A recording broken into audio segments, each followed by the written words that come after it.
नीतीश कुमार ने किया बहुत बड़ा ऐलान। नए साल में शुरू हो गया सर्वे वाला काम। अब गांव गांव घूमेंगे सरकारी अमीन, गरीबों का बिल्कुल फ्री में मापेंगे जमीन। फिर से शुरू हो गया सर्वे वाला काम। ध्यान नहीं देंगे तो छूट जाएगा आपका नाम। लेकिन सबसे बड़ा सवाल, आखिर सर्वे के दिन क्या क्या आपसे पूछा जाएगा? कौन कौन सा आपको दिखाना पड़ेगा दस्तावेज? आखिर नए साल में जमीन को लेकर कौन कौन सा नियम लागू किया गया है? सरकार की तरफ से कौन सी जरूरी बातें हर किसी को ध्यान में रखनी है? आपके पास जमीन का कागज होते हुए भी आपका जमीन आपके हाथ से निकल जाएगा। इसलिए आप इस वीडियो को पूरा ध्यान से देखिए, वरना बाद में आपको पछताना पड़ेगा। जी हाँ, आपको बता दें कि नए साल की शुरुआत होते ही बिहार सरकार ने जमीन को लेकर सबसे बड़ा काम शुरू कर दिया है। पूरे बिहार में भूमि सर्वे और बंदोबस्ती का काम अब जमीन पर उतर चुका है। सरकारी अमीन, सर्वे कर्मी गाँव गाँव जाकर हर एक खेत पर, हर एक प्लॉट पर, हर एक जमीन का एक हिसाब बनाएंगे। सरकार साफ कह रही है, ये सर्वे पूरी तरह बिल्कुल फ्री है। किसी गरीब से 1 रुपया भी नहीं लिया जाना चाहिए। इसलिए नीतीश कुमार अब बिहार के उप मुख्यमंत्री विजय कुमार सिन्हा को भूमि सर्वेक्षण का सभी कामों को सौंप दिया है। और अब विजय सिन्हा ने दरोगा, सीओ और सभी कर्मचारियों को साफ निर्देश दिया है कि जमीन मालिकों के दस्तावेजों की पूरी जांच हो और किसी भी तरह का भ्रष्टाचार बर्दाश्त नहीं किया जाएगा। विजय सिन्हा ने दरोगाओं को अपने क्षेत्र में सर्वे टीम की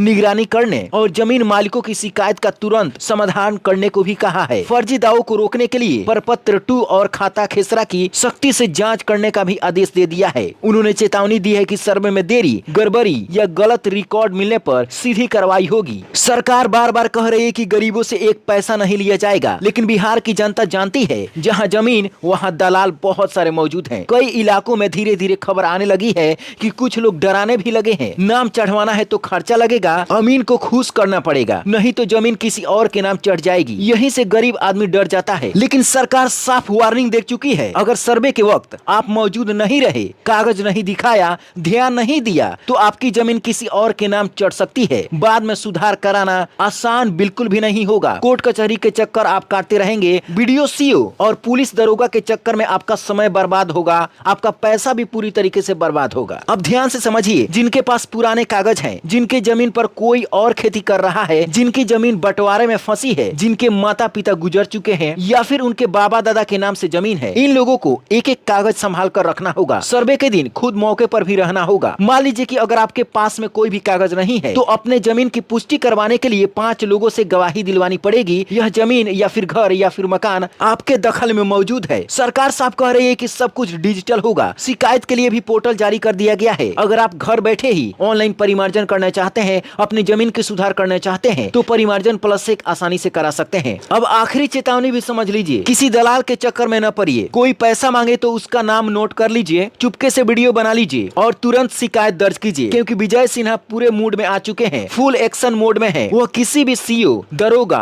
पुलिस कर्मचारी को बकसने वाले नहीं है। उन्होंने साफ कह दिया है कि अगर कोई भी लापरवाही किया तो उसे सीधे सस्पेंड कर देंगे। हालांकि आपको बता दें कि भूमि सर्वे की समय सीमा दिसंबर 2026 तक बढ़ा दी गई है, लेकिन काम समय पर पूरा करना अनिवार्य होगा। अब ये नहीं कि पूरा साल भर समय है तो पूरे कुंभकर्ण बन के सो जाइए। अगर ऐसा करेंगे तो बाद में पछताएंगे। अब इस वीडियो को अपने दोस्तों में भी शेयर कर दीजिए, ताकि उनको भी जानकारी हो सके कि सर्वे के दिन आखिर क्या क्या पूछा जाएगा, कौन कौन से दस्तावेज लगेंगे। इसके अलावा अगर आपके मन में कोई भी सवाल है तो नीचे कमेंट बॉक्स में जरूर बताएं, आपकी सहायता जरूर की जाएगी। Bureau report, black Bharat TV.